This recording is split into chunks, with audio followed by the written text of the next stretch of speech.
Hi, this is the video that I share my phone conversation with Maria, the lady I've had a lot of problems with at Polaris.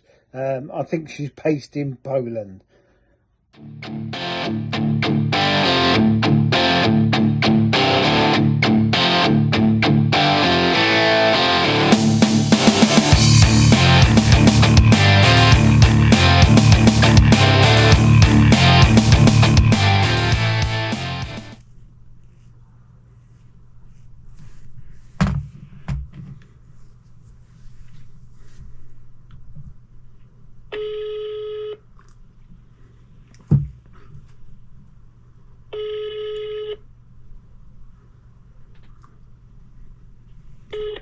Hello, Indian Motorcycle Owner Connection, Maria on the phone. How can I help you?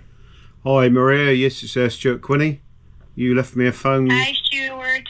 Hi. Yeah, how are you? Oh, getting there slowly. That's good. Listen, you were looking for contact. My colleague from the US team said that you are looking for, like I said, for a contact. How can I help you? I was told Pierre was going to call me today.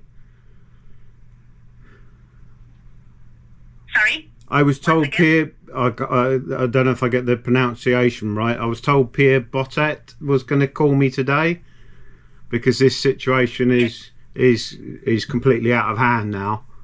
And I don't seem to get any sensible communication back to myself other than short emails that say you've exhausted all avenues when you've not really done anything. My previous communication with you was when I wasn't well. I wasn't feeling, my brain wasn't working properly. I suffer with Asperger's anyway, which I have told multiple people multiple times. And because of the illness back in August 23, I suffered a slight brain injury, which was temporary, which I'm now recovered from. I've not been on the bike for 14 months, so it's been in storage. So I'm in a position where I've getting the bike back out on the road, and I want to draw a line underneath this. And I was told Pierre was going to contact me because my complaint to Polaris Inc. was way that Owner Connections, yourself and Polaris Britain have treated me, and that's why I had to start the complaint with Polaris Inc., who have then put me back onto you. And yesterday I was told Pierre Botet was going to ring me to go through a list of questions that I'd sent them.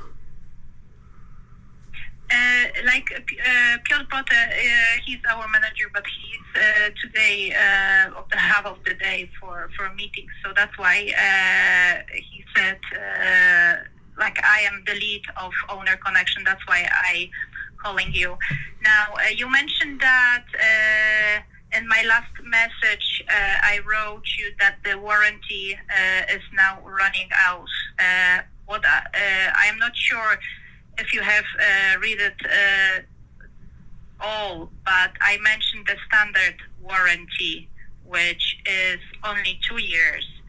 And I presume you have in your mind the powertrain warranty, which is an extra warranty for which we gave on your bikes, on the Scouts and on the Roadmaster. So on the Scout, it was on both. It was extended. Yeah, we're only dealing with the Roadmaster because I had to sell the Scout because of the situation you've put me in. Didn't want to sell it, but I was forced to sell it, which I'm obviously not happy about. Okay, so we are talking about Roadmaster. The Roadmaster alone, which I'm fully aware of the 5-year warranty. I've also had it in writing from Jim Clark, and I've had it in writing from More Speed Racing, exactly what is covered by the 5-year warranty. No, so Stuart, the powertrain warranty on your Roadmaster is valid until the 14th of September 2025. That means it's still on. So there is no problem. If you have anything, that is concerning you, you can get in touch with your dealer. Yeah, but in your Alright. email, you've stated that the warranty has I expired. stated, once again, Stuart, I stated the standard warranty. The standard warranty is something separately, which we are talking about now. You got extra extended warranty on powertrain warranty. That's why I'm trying to explain you. We are talking about two separate things. Okay? And that's why maybe this misunderstanding. Well, it's because you So said there once that again- it had already been extended last year, which it hadn't. That is a misleading and false statement. That is your exact The words. However, powertrain warranty- given the warranties on powertrain- both vehicles have been extended last year, it is not further possible to provide a further extension. That is a false statement, because that was in reply to my statement that Jim Clark had offered to extend my powertrain warranty by 6 months due to the Yes. issues that I had been left with Yes. from And Thor it was motorcycles. extended from February the 7th for 6 months. Yeah, which I didn't know that had been extended till I rung Riders of Bridgewater on your new dealership in the UK, and nobody had replied to any of my emails in where I specifically asked what is happening with my warranty. I agreed the terms that Jim Clark tried to settle this with, other than he offered no compensation at all.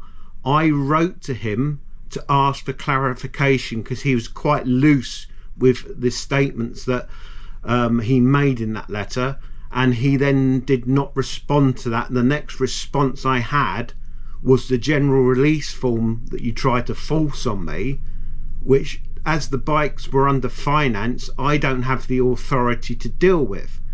And Switzerland gave me 7 days only to reply to them. I replied to them the next day or the same day and said to them, look, I'm going to need 28 days because I got to contact the finance company and we got to deal with this. Again, nobody replied to me, and ever since then, nobody at Polaris Britain, nobody yourself, nobody has replied to me.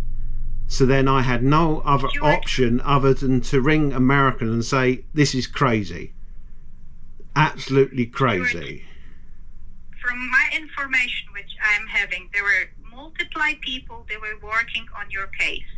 Yeah, but nobody's replied to me. I've got all the There were emails. no, that's not true. I Right. just want to keep it clear. Now, my manager, myself, and the whole team of international and the US team was also involved to handle your case. So there were many hands and heads working on your case. Right. So if to make it easy, I sent a series of questions because to simplify things. Now, I've had Polaris Britain, the finance company, have also confirmed that Polaris Britain have made the statement that the rear wheel bearings fail at 14,000 miles and is part of the scheduled maintenance. Now, I've asked for that to be given to me in writing. Nobody's ever done that. If you feel it has been done, can you send me a copy? I've also, the dealer has refused to supply me any warranty paperwork, so I've had no paperwork for any of the warranty work he's done, which is again a legal requirement in the UK. I requested that via subject access request to the dealer and yourselves, which you both refused to do. Now, the reason I've asked for that is because we've got proof from a second main Indian dealer that when he changed the last ABS under warranty, he didn't change it, he just reset. So we've got a history of him having the bike in to do certain sensors, and he just reset. That's why I was still getting the problems 2 weeks later. And I've got proof of that on multiple occasions, and again, nobody's replied to me. The 5-year warranty we've already been through, so I don't need to clarify that. and then for you to then make statements that because he couldn't repair the motorcycle from April 22 to August 22, I've been blamed for not looking after the motorcycle. Yet he had it in on 3 occasions specifically to repair the brakes and the issue, and 2 services. So during that period I was losing 40 miles per tank. After the 25,000 mile service, that went away. So I put it in writing to him to let me know what he repaired to sort the situation, and he's not talked to me ever since. That then forced me to speak to you, who you put me onto UK Tech, and within half an hour they've written to me saying it's my fault because I don't look after the bike. Now my argument with you is that bike was sold as a touring bike. I used it as a touring bike. At no time did someone say don't ride it in the rain. At no time did say below certain temperatures you got to put a heater by the bike. Now the other issue I've got with this is... Apologies for interrupting you, but we were talking about the warranty. I provided you information on the warranty. I remember the history because I was also involved in your case. Like I said previously, there are many people who are working on your case. So for the point of now, what are you looking for? If you need support, tech support with your with your motorbike, you are free to choose any of our authorized dealers and pop in and tell what you're looking for. But I stated you now that the powertrain warranty on your Roadmaster is still on until the 14th of September. And yes. Approaching the now, multiply people on the US side and on the international side won't change the history because that's how it looks like, Stuart. Right. So, I've already said we've dealt with... I'm not happy with the way the warranty's dealt with. You've written it in a certain way. I might have read it in a certain way, but the specific thing you stated was it's already been extended a year, which I do not understand, because if you're then comparing the powertrain to the standard warranty, that's a 3-year difference, not a year difference. And you made it the impression that you'd extended it as an extra, which it wasn't, because it was part of the purchase, the 3-year. So the year bit I did not. I did not. 7th of February for extra 6 months. Yes. So that's no, I agree that, but I didn't know that, and you didn't explain that in your letter. You mentioned a year. I'd previously requested off Jim following the meeting with him that he extended it 6 months. That had never been confirmed to me. Nobody had ever written in a reply to me to that situation. So if you wish a confirmation, I can send you one. Yeah, no, I'm happy that I've spoken to riders and they've confirmed it. The bit I'm not happy with is the change in the terminology that's being used always confuses me, and it gets me to a point that if I do have a situation with it, if I take it into that garage, they then turn around and say, well, actually Polaris say this or this, we can't do that. So yes, it would be nice to have that in clarification, but the Stuart, can I'm working every day with customers. If you're not sure about something, the thing is, just ask the dealer. They will always explain to you, whatever it is. Right. So then that's a bit contentious now, because I've put a formal complaint in about your main dealer that's local to me that actually had charged me for work that he didn't do to the brake system of the motorcycle. That was confirmed to you in writing by a second authorised dealer that you've put in place, which was More Speed Racing. They confirmed this to you, that they have put my life in danger and my wife's life in danger, that we've got 40 brakes on the motorcycle. After he fitted brake discs to it, he didn't serviced the calipers. They were seized and the seals were hanging out, and they were actual terms that were given to me from the second dealer. Now that was being put into writing. I showed it to Jim Clark in the meeting, and all he turned around and said was, yes, I know we got problems with this dealer, but we're not going to do anything about it. And then he turned around to me and said, we're a very large corporation with lots of solicitors, we'll make you go away. Now this is from a legitimate complaint about a dealer that's put my and my wife's life knowingly in danger. And I contacted him the day after I picked the bike up to say there was a problem with the rear brakes, and he said it was the ABS settling in. Now that is a major part of my complaint, which then backs up what I've told you that happened from April to August 22, sorry, I'm getting my dates mixed up now, where he failed to effect a repair which caused major damage to the motorcycle. So I lost about £5,000 to £7,500 during that period. It's cost me £11,000 in 3 years to have that dealer try and keep that motorcycle on the road. Now the point I was trying to make to you earlier on was, it's a touring bike, I want to use the bike, put miles on it. It was his job to make sure I could do that. So I never refused any work. I had it repaired on the dot. Any work that he requested me to do was done, and done on the dot. All the servicing was done on the dot, and I cleaned it to their requested way via a lance on a hose under the bike. Now there had never been any notes on any service sheets. I've had no emails or anything in writing that I had done anything wrong until February, just after I issued him a legal letter.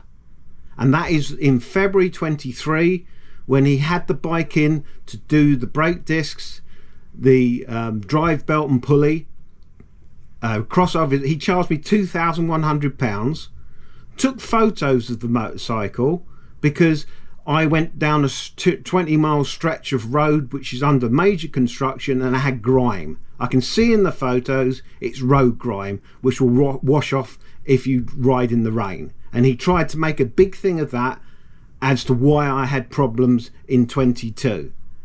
So that's the main issue I've got.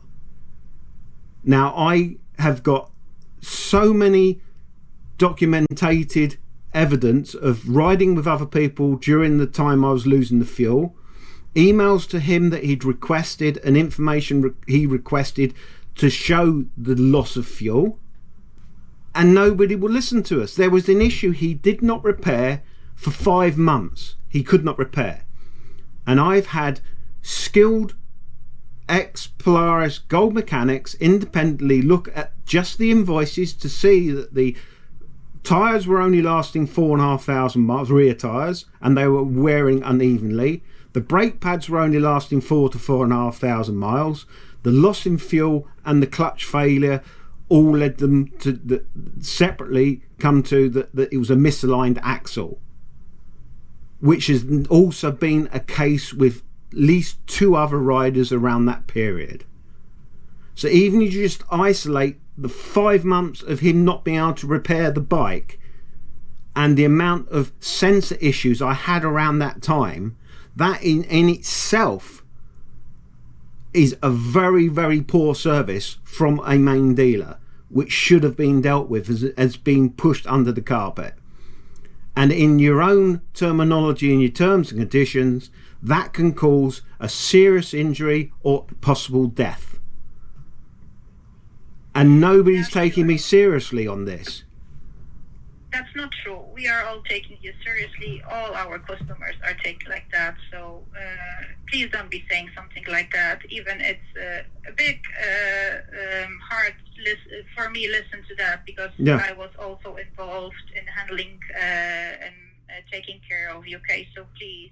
I'm very sorry to sound so angry, but I've been It just seems understand. for everybody that sat there and I'm sending these things to, a lot of the time I know I've got Asperger's, so I will write it as I understand it, and someone's reading it and wonders what the hell's he going on about now. I accept all that. That's why I've tried to talk to someone, and the only person I talked to threatened me twice over a 3-hour meeting when my brain was only 2 months after being in intensive care and I didn't know what flipping room I was in.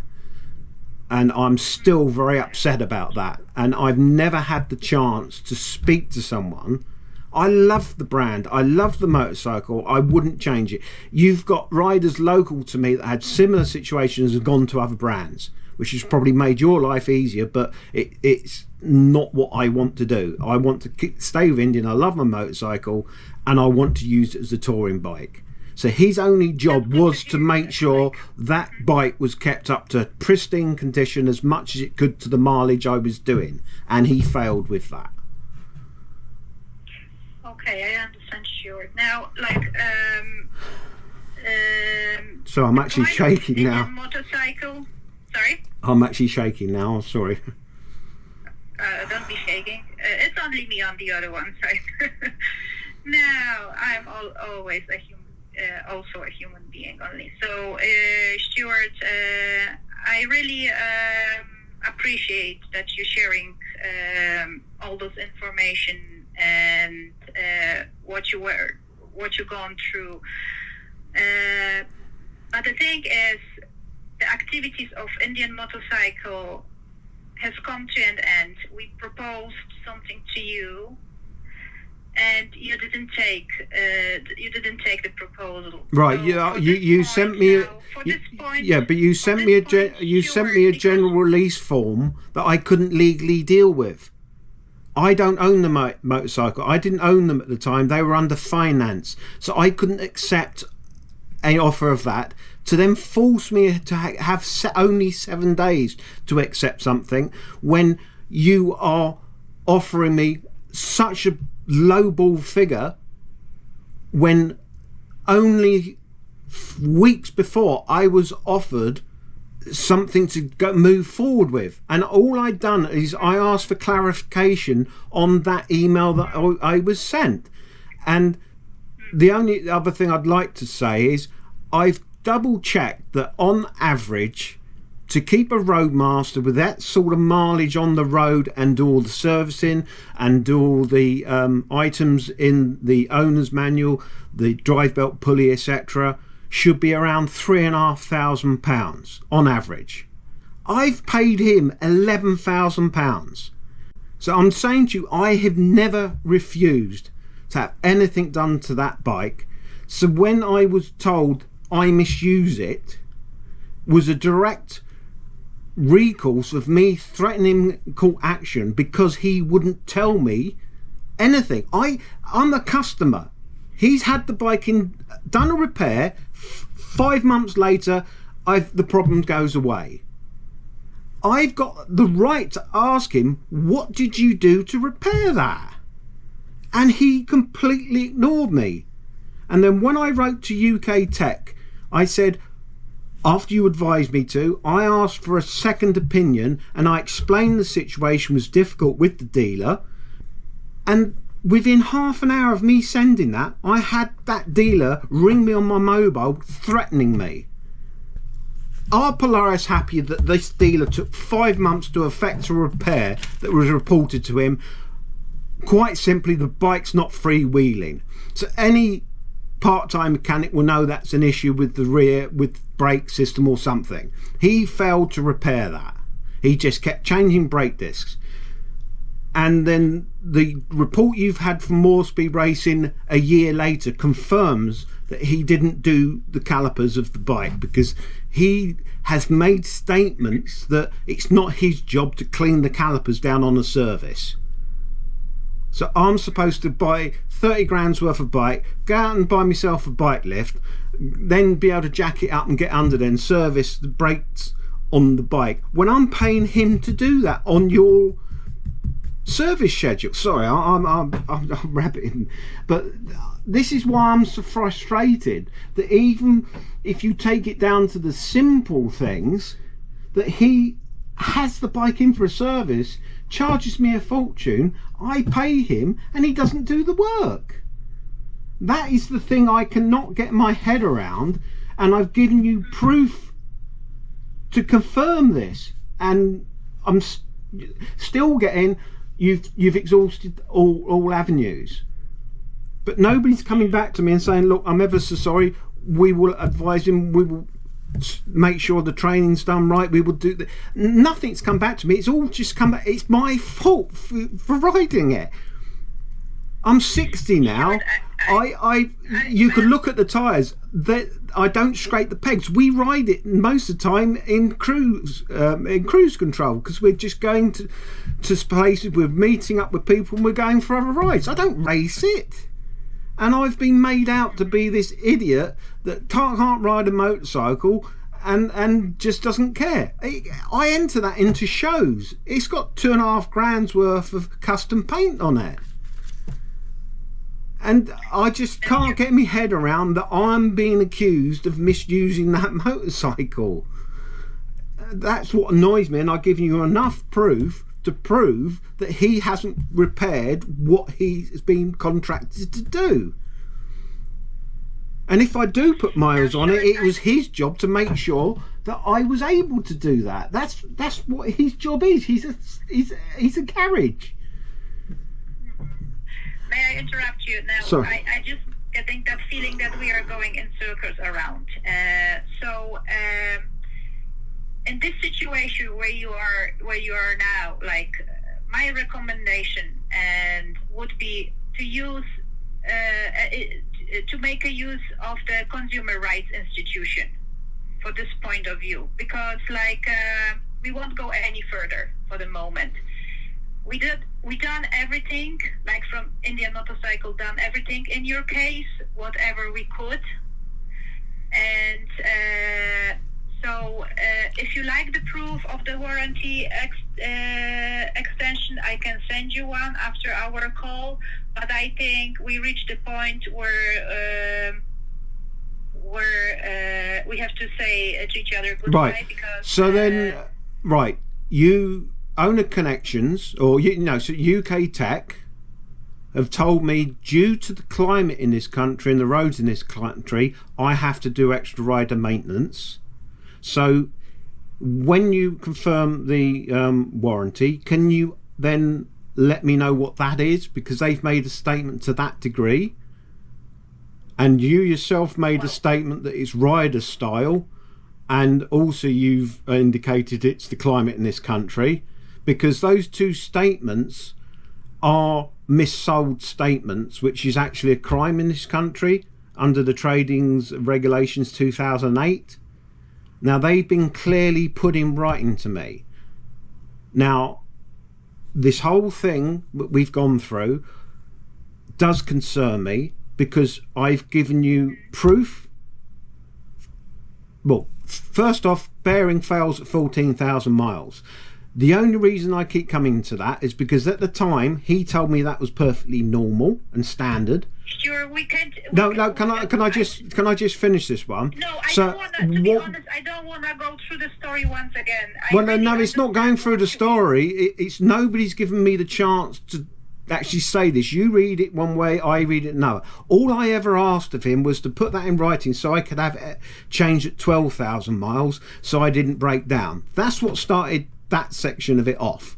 Now, I found out that if they fell below 30,000, someone should be looking at it. There's people out there with 90,000 miles on their bearings, so to fail at 14,000, they should have raised flags. Now, it cost me 670 quid, which some people was a lot of money. At the time, I didn't think it was a major, but my main concern is nothing's been done about the clear issue of April to August, where you've had plenty of evidence to show he didn't do his job. And then for them in February, when I had to then take it to another dealer, he's charged me for work he didn't do. Now, for Polaris to be happy with that raises a major concern to me, that you have now got proof from a second Indian dealer to prove that he's charged me for work he hasn't done, and he's told me he's replaced things on warranty he hasn't replaced, which is proof that that's the way he works, which backs up my claims from April to August. So my concern is Polaris as a company who are representing an iconic motorcycle name are happy for a main dealer to act in this way. That is what concerns me. With Jim Clark. I will do this. That does, but Jim knows all that. He admitted to me face to face that he knows there's an issue, but his answer to that was, well, we don't care. We're a big company. We don't care. You're a single person. That doesn't matter. Now that to me has hurt. He didn't say something like that. We are not treating our customers this way at all. Honestly, well, now, sure. Unfortunately, it was a place of work, and we had I'm sure I wasn't there, but I can thing where he stood up, he turned round to me when I was still ill, and he made the statement, "We're a very, very big corporation with lots of solicitors. We'll make you go away." And that to me, when I've made legitimate complaints to you. Well, that's because I'm trying to sort it out. We are still in contact with you, and we provided an extension. We did everything which we could. Yeah, right. But it's coming to an end, Stuart, honestly. Now, I would like to thank you for the phone call, all right? Because I have another customer waiting for me. Yeah, but you haven't really given me any answers, have you? This is where you haven't really given me any answers yet. Yeah, sorry that was for so long. It covered certain topics a couple of times, but it's more in frustration because I keep getting told they've done everything they can. They've done nothing. I've never had any communication back in writing to answer any of the questions. And when you think it's the clear aspect of poor workmanship, and the fact that as soon as I made the complaint, they're straight on me that it's my fault. I've done something wrong, and they've never rectified anything. So it does concern me greatly that they turn around and tell me they've exhausted every avenue. And yeah, sorry that actually cut off because the battery ran out. But yeah, I mean, this is the situation I've been left in. That is probably the second person that I've spoken to about the situation, other than the 2 phone calls to America, where I was reporting the poor way I've been dealt with from Polaris. And obviously I referenced to the meeting that I had with Jim Clark and Andy Simpson. I think Andy Simpson since left the company. So yeah. I bring complaints of poor workmanship that could have led to a serious accident, and in return I get threats, and I get them trying to force me into surrendering the bikes at 50% of their value. So again, in that conversation, I don't know if you noticed that she actually said, at this moment, this is all we're doing. So, but again, they've done nothing. They've made threats. I have clear evidence of the wrongdoing, and she's now said I need to take him to court, which obviously I'm waiting to do once I've sorted the finance people out, and the finance people might be discussing this with Polaris now. I think they can actually see there is wrongdoing here. But yeah, Polaris, I don't want to swear, but very disappointed indeed. They're letting me down. They're letting the brand down.